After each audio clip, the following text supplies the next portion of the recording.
कलत्रं वैधात्रं कति कति भजन्ते न कवयः श्रियो देव्याः को वा न भवति पतिः कैरपि धनैः महादेवं हित्वा तव सति सतीनामचरमे कुचाभ्यामासङ्गः कुरवकतरोरप्यसुलभः गिरामाहुर्देवीं द्रुहिण गृहिणीमागमविदो हरेः पत्नीं पद्मां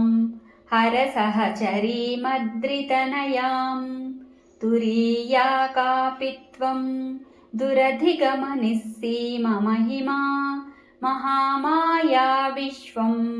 भ्रमयसि परब्रह्ममहिषी कदा काले मातः कथय कलितालक्तकरसं पिबेयं विद्यार्थी तव चरणनिर्नेजनजलं प्रकृत्या मूकाना अपि च कविताकारणतया कदा दत्ते वाणी मुखकमलताम्बूलरसताम् सरस्वत्या लक्ष्म्या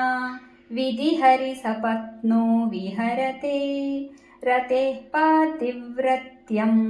शिथिलयति रम्येन वपुषा चिरञ्जीवन्नेव क्षपितपशुपाशव्यतिकरः परानन्दाभिख्यं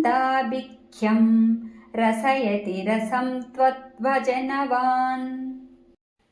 प्रदीपज्वालाभिः दिवसकरनीराजनविधिः सुधासूते चन्द्रो फलजललवैरैर्घ्यरचना स्वकीयैरम्भोभिः सलिलनिधिसौहित्यकरणं